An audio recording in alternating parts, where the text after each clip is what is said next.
पिछली वीडियो को देखने का शुक्रिया। जैसे मैंने कहा था कि चूँकि टॉपिक है ये थोड़ा सा लेंथी है और मैं से एक में शायद कवर नहीं कर पाऊँगा। इसका सेकंड पार्ट अभी मैं आपके सामने पेश कर रहा हूँ। इसमें इसका एक और एस्पेक्ट था कि फ़र्ज़ करें कि आपके कोई रिलेटिव हैं यूके में, या आपके कोई फ्रेंड हैं, या आपके कोई करीबी हैं और आप उनको ऑर्गन डोनेट करना चाहते हैं। थोड़ा सा समझने की कोशिश कीजिएगा। ऑर्गन डोनेशन, आप ऑर्गन डोनेट करने के लिए भी जा सकते हैं, ठीक है, और आप इसलिए भी जा सकते हैं कि जिस किसी का भी ट्रांसप्लांट आपने जो आपके जो दोस्त अहबाब जो कोई भी हैं उनके लिए ये भी हो सकता है कि आप उसकी असेसमेंट के लिए भी जा सकते हैं। देखिए, ज़रूरी नहीं होता कि जो ट्रांसप्लांट है वो स्ट्रेट फॉरवर्डली हो जाए, या मसलन डोनर जो है वो फॉर एग्ज़ाम्पल पाकिस्तान में हैं और जिनको आप डोनेट कर रहे हैं वो यूके में हैं। अब ज़ाहिर है ये दो बातें मुमकिन हैं कि आपके टेस्ट जो हैं वो रिमोटली हो जाएं। सम केसेस ऐसे होते हैं कि जहाँ ये टेस्ट रिमोटली पॉसिबल नहीं होते, तो उस सूरत में फिर ये होता है कि जो डोनर होता है उसकी असेसमेंट की जाती है और डोनर की पर्सनल हेल्थ भी देखी जाती है कि जो बंदा डोनेट कर रहा है क्या उसको इस डोनेशन से कोई फ़र्क तो नहीं पड़ जाएगा। तो ये इसके दोनों एस्पेक्ट हैं, ये इसको ज़रा ज़हन में रख लें कि डोनर के लिए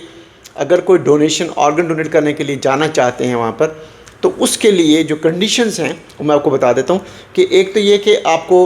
वहाँ से एक लेटर चाहिए होगा। जो वहाँ की जो ट्रांसप्लांटेशन डिपार्टमेंट है उनकी जो लीड नर्स हैं वो आपको लेटर देंगे कि हमने इस बंदे को जो है वो टेस्ट करना है, या इसके लिए हम ऑलरेडी ये सारे प्रोसीजर पहले से पूरे कर चुके हैं और ये बंदा फ़िट है फॉर ट्रांसप्लांटेशन, तो उसके लिए वो आपको एक लेटर इशू कर देंगे। और वो ये कह सकते हैं कि ये बंदा जो है ये एक पोटेंशियल डोनर है, या वो ये कह सकते हैं कि हमने इस बंदे की असेसमेंट करनी है। अच्छा, जिसको आप डोनेट कर रहे हैं वो कौन है? जिसको आप डोनेट कर रहे हैं वो जेनेटिकली आपके साथ उसका रिलेशनशिप होना बहुत ज़रूरी है, क्योंकि आपको पता होगा कि ट्रांसप्लांटेशन उसके लिए जो टेस्ट होते हैं उसमें जेनेटिक्स का एक बहुत बड़ा रोल होता है, और या कि आपके उनके साथ किस किस्म के रिलेशनशिप हैं, कितने क्लोज़ हैं आप उनके। और दूसरा ये कि आप वो जो नर्स हैं वो ये लिख कर भी आपको लेटर दे देंगी कि आपके टेस्ट जो हैं कहाँ होंगे, कब होंगे। तो एक लेटर उसके लिए ज़रूरी होता है जो कि ट्रांसप्लांट नर्स जो हैं, हेड नर्स, उनकी लीड नर्स होती हैं, वो आपको देती हैं। अच्छा, इसमें ये होता है कि इस लेटर की एक और कंडीशन भी होती है कि ये 3 महीने पुराना, 3 महीने से ज़्यादा पुराना नहीं होना चाहिए, यानी हर 3 महीने के बाद सिचुएशन चूँकि चेंज हो जाती है। और उसमें एक बात ये भी है कि आपको वो फ़र्ज़ करें कि आप गए हैं, देखिए चूँकि आप ये ट्रांसप्लांट वाला जो प्रोसीजर है ये बहुत कॉम्प्लिकेटेड होता है, इसमें बहुत सारे और एस्पेक्ट्स भी आ जाते हैं जो कि आपको ध्यान में रखना ज़रूरी होते हैं। ज़रूरी तो नहीं है कि आप ट्रांसप्लांट के लिए गए हैं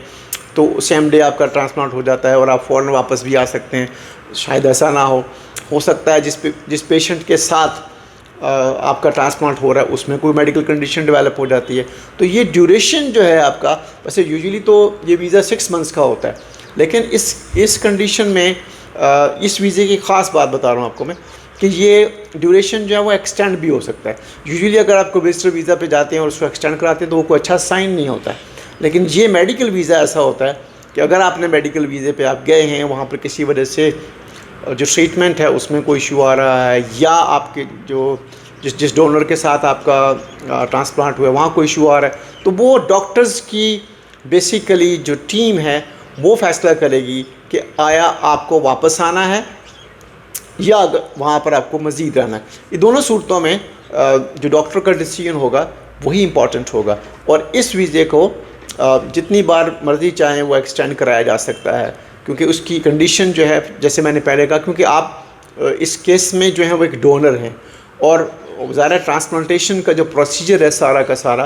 वो बहुत ही डेलिकेट और ज़्यादा उसमें इंसानी जान का जो है बहुत बड़ा एक एस्पेक्ट होता है। तो इन सब चीज़ों को जहन में रखा जाता है। तो फिर वही बात कि ये वीडियो फिर थोड़ी लंबी हो गई, अभी ये टॉपिक ख़त्म नहीं हुआ, मैं इसका एक तीसरा एस्पेक्ट भी आपके सामने पेश करूँगा। तो इस वीडियो को मैं यहाँ पे स्टॉप कर रहा हूँ, तो नेक्स्ट वीडियो देखिएगा, मैं इसके बारे में कुछ और भी आपको बताऊँगा। शुक्रिया।